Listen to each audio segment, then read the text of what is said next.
By the looks of my watch, it's officially grave time. For those of you who watch my channel, you probably know that I really like history, and I like to tell the story of history through my YouTube channel, Grave Time. Well, in 2021, I joined the Native Sons of the Golden West, Elk Grove Parlor No. 41. Because I live in Elk Grove, I wanted to help with the historical preservation, not only in my own city and community, but also throughout the state of California. And when I would go on travel, I'd see plaques dedicated by the Native Sons of the Golden West. And I was like, wow, I want to be part of this. So finally, recently, I got to be part of the plaque dedication in Galt, California at McFarland Ranch. We had the plaque displayed at our 138th anniversary of our parlor, and then thereafter we had a whole celebration, and this is basically the video. And I wanted to go ahead and share this with all of you to see how a community, a fraternal organization comes together and celebrates history.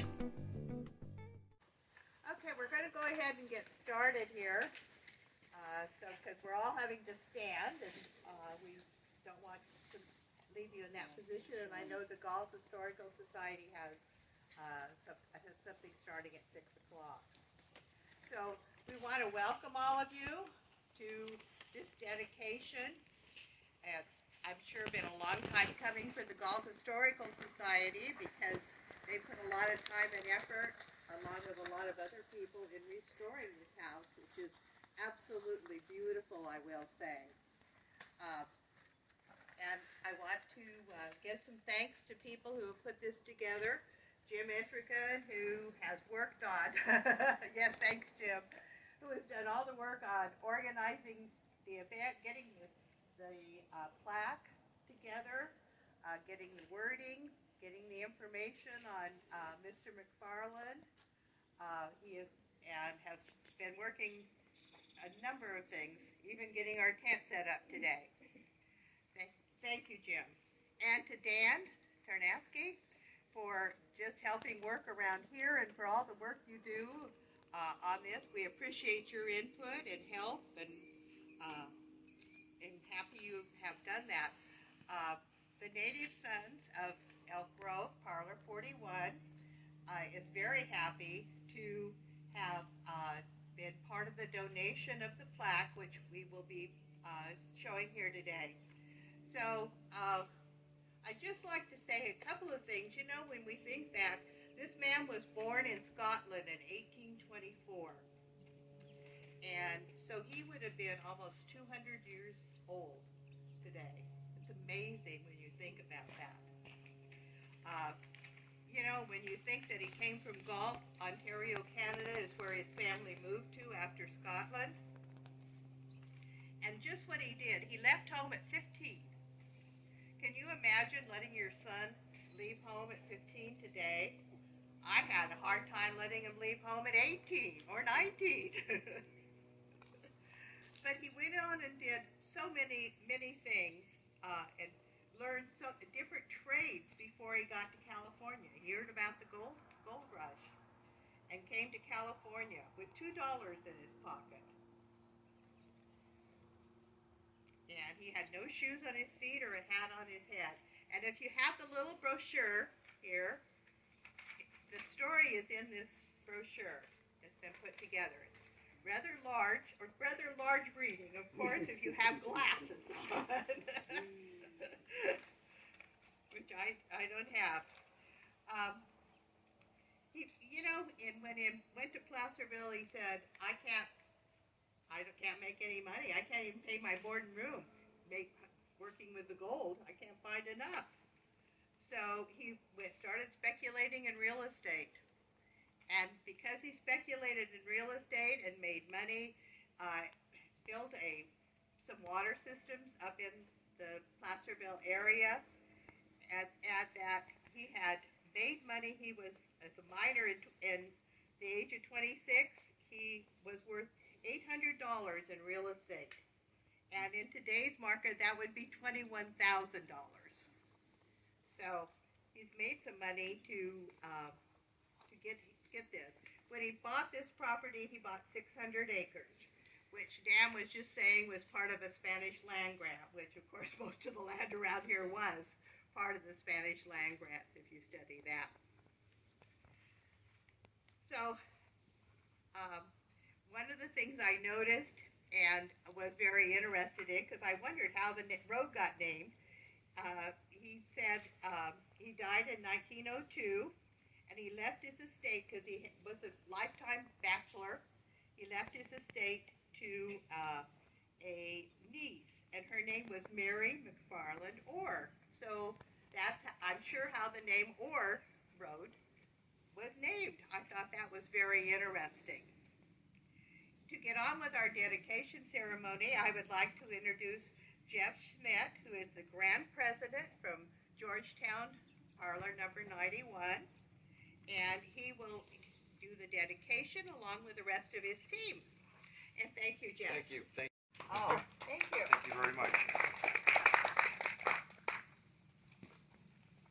Small crowd tonight, but regardless, it's what we do that means the most, and we are so happy you are here. The Native Sons of the Golden West have been making historical, educational, civic, and military dedications throughout California since its inception in 1875. With over 1,500 dedications to date, the Native Sons of the Golden West is the most active organization in California, taking the historical preservation and dedication of our state's historical treasures very seriously. We thank you for the help for our endeavors in this order, and again, we thank you for your attendance. This extraordinary session of the 146th Grand Parlor of the Native Sons of the Golden West is now assembled. That we may fittingly open our labors, the worthy junior past Grand President will offer prayer. Let us rise and bow our heads. Gentlemen, please remove your covers. O great designer and builder of the universe, thou master of time and space, we ask thy blessing upon the work we are to here commence. We beseech thy favor upon the workmen here engaged. We supplicate thee to strengthen the hands of all in worthy endeavors. Give unto us to realize our full aspirations in the building. Make it to stand against the storm of time and evil. Permit it to endure against ignorance, injustice, and intolerance. Bless those who shall teach truth. Aid those who shall seek justice. Reward those who shall maintain honor. Preserve unto us our liberties and the traditions of our forefathers. Give us unto us, our citizens, courage and understanding. Endow our government and our nation with enduring wisdom, complete toleration, and eternal independence. Let our light shine upon the whole world to the end that peace, prosperity, equality, and liberty shall be the portion of all men, and to thee shall be the praise and glory forever. Amen. Amen. Standing as the worthy Grand Marshal leads us in the salute to the flag of the United States of America. Veterans, you may salute if you wish. All others, please remove your cover. And I pledge Allegiance to the flag of the United States of America and to the republic for which it stands, one nation, under God, indivisible, with liberty and justice for all. By the virtue of my office, I proclaim the 146th Grand Parlor of the Native Sons of the Golden West convened an extraordinary session for the purpose of dedicating the McFarland Living History Ranch. Worthy Grand First Vice President, whence came these sands and gravel, and what do they signify? We're the Grand President. This sand and this gravel were gathered from all the counties of California, from her mountains, her rivers, and her valleys. From Del Norte, where the northern boundary emerges from the Pacific, from Modoc, where the northern line intercepts the 120th meridian, from Lake Tahoe, where the boundary departs the meridian to strike the Colorado River, from the Colorado at the Mexican line, from San Diego, where our southern boundary meets the waters of the Ocean of Peace. It typifies the natural greatness and resources of California, untouched by the arts of man. It is the essence of her being, the foundation laid by the Creator upon which our fathers have built this great state.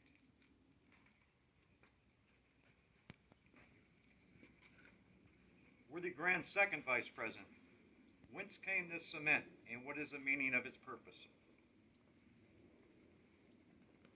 Worthy Grand President, this cement comes from all the mills in California, from Riverside, from Colton, from San Juan, from Santa Cruz, from San Andreas, from Redwood City, from Premente, and all the places within our state where the skill of man transforms the natural rock into a needed element of construction.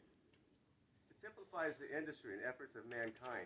It brings to our minds the proof that man has harnessed the forces of nature and has wrought wealth for the advancement of humanity. As it is a necessary element of construction, it symbolizes the truth that the reason and energy of man is necessary to bind together the elements of society that a perfect state may exist. Worthy Grand Third Vice President, whence came this water and what does it tell us? Worthy Grand President, this water was brought from all the missions of California, from San Diego, founded in 1769, to Sonoma, founded in 1823. It speaks to us of the saintly Junipero Serra, of the intrepid Anza, of the patient Lasuen, of the gallant Portola, of the devoted Duran. It tells us of the discoverer, Cabrillo, the explorer Vizcaíno, and of the soldier, Galvez. It brings to our minds that still more important era when the sons of Columbia established respect for law and right without the use of force, and built here by the strength of their own will, a great state. It calls to memory all the beauties of the traditions of the past. It is symbolic of the spirit that made and preserved us a nation. It typifies the reverence we feel for established government, for law, and for justice. It is here as a symbol of the patriotism and loyalty. It admonishes us that the resources of nature and the energy of man cannot accomplish lasting results unless mingled with the lessons and traditions of the past.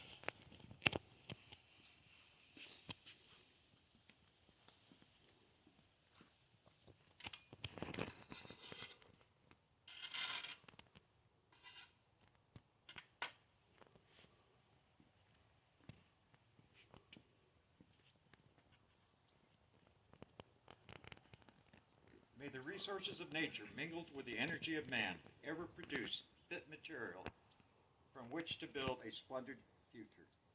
May the traditions and lessons of the past ever keep us true to our duty. May the example of our forefathers hold us fast to our destined work.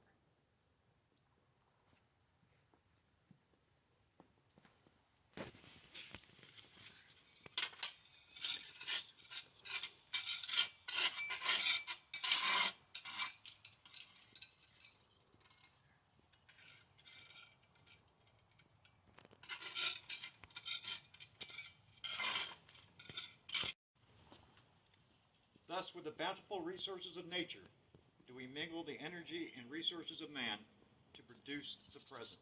The present is like unto this mortar, which may hold and shape at our will.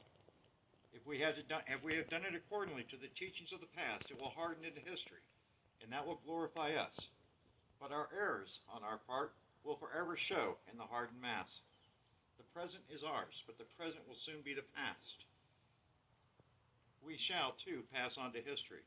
Let our work be worthily done, and to the end that our characters will make good history.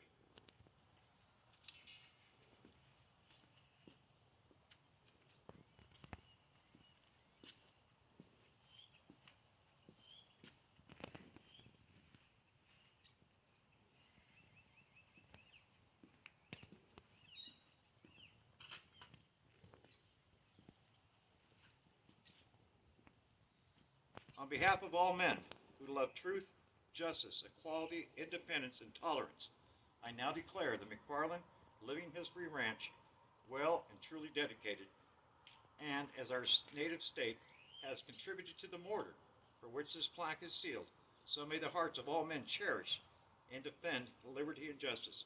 May law ever prevail. May loyalty ever move the sons of California to preserve the spirit of 49, and may California ever prosper as the home of free, born, tolerant Americans. The Junior Past Grand President will now ask the favor of heaven upon our work. Father eternal, lift up the hearts of all men. Give them to act beyond their words. Make their practices equal to their promises. Extend thy divine protection to the work of this day. Cause this building to be a beacon of light and hope to all the inhabitants hereabout. Endow all who shall labor therein with truth and wisdom. Bless all who shall labor for the advancement of our country and its people. Preserve unto us the inheritance of our fathers. Give unto our children greater light than was given unto us, and eternal rest grant unto all who shall fall in the battle of life. Amen. Amen.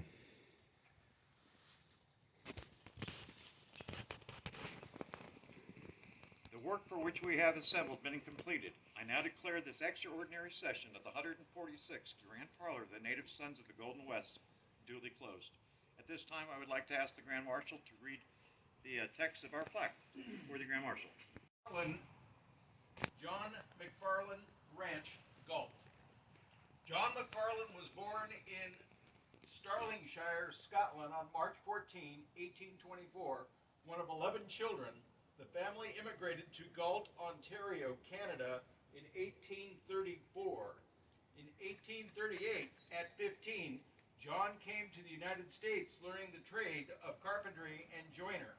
In 1850, sorry, it's telling me to take my pills. It's on silent too.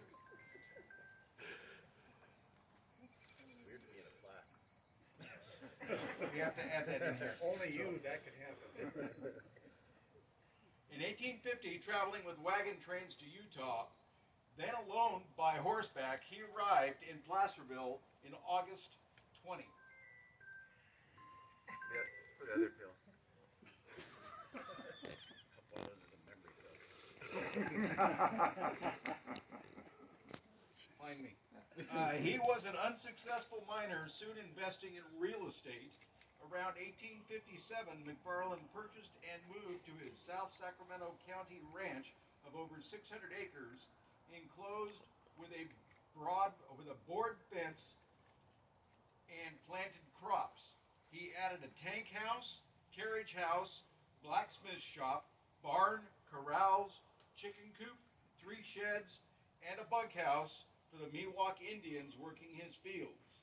In 1869, his friend and fellow rancher, Dr. Obed Harvey, founded the town on the new Central Pacific Railroad line and asked McFarland to name it. He called it Galt. Dedicated this day, October 24th, 2022, by Grand President, Native Sons of the Golden West, Jeffrey A. Schmidt, and Elk Grove Parlor No. 41, Native Sons of the Golden West, K. Pudge Barnes, President.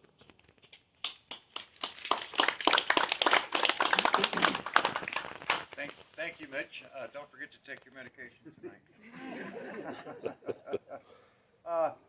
We'd like at this time to introduce the members who took part in the dedication this evening.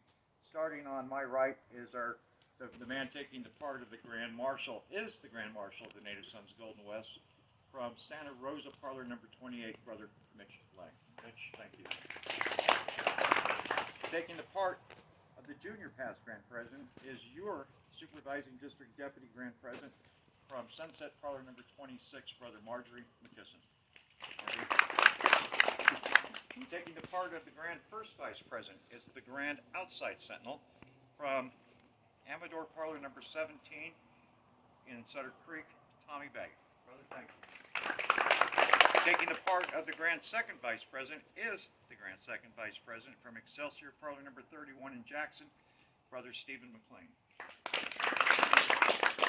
And taking the part of the Grand Third Vice President is a past Grand President of the Native Sons of the Golden West from Excelsior Parlor No. 31 in Jackson, Brother Eric Christensen. Eric. Thank you. And taking the part of the Grand President is the Grand President of our order from Georgetown, number 91, Jeffrey A. Schmidt. Thank you all. We call this last little portion the altar call. We encourage you to come up and see the plaques and photographs. I feel like there's not a better night to do this than a fall evening at the end of October. There's no playoff game tonight. This is just incredible. I mean, this property, as I said, as we walked in, I said, if we were down in the south, I would say we're on a plantation right now. This is just a gorgeous evening. And speaking of a great evening and a gorgeous place, Elk Grove Parlor. I mean, you guys are phenomenal. We thank you for your membership. We thank you for what you do all year long. Jim, I mean, you guys are just awesome. So we're glad you're part of our family, and we're glad we're part of your family. So at this time, if you're not a native son and you would like to talk to us about becoming a native son, we're here for that this evening as well. So thank you all very much. May God's blessing shine upon each and every one of us every day. Thank you. From here, the plaque was eventually placed in its forever location in the end of December of 2022. Due to all the storms that we've had in Northern California so far this year, I had to wait until we actually had a dry day, which wouldn't actually be until February. And I took a drive out there and wanted to see the actual location of where the plaque is placed. And this is what you're seeing right here at this beautiful ranch, McFarland Ranch in Galt, California. Being a part of this historical moment and even getting to see the plaque placed here, it is just an amazing feeling to be part of California history and to be a part of the history of this community and even my community as well.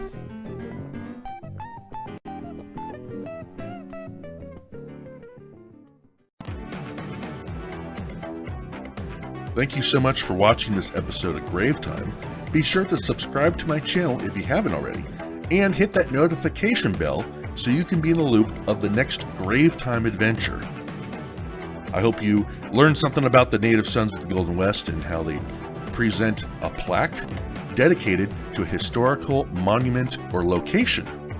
If you're interested in joining either the native sons or the native daughters of the Golden West, I'll have information down below in the description. And until next time, thank you for watching. God bless you all and have a wonderful day. Bye.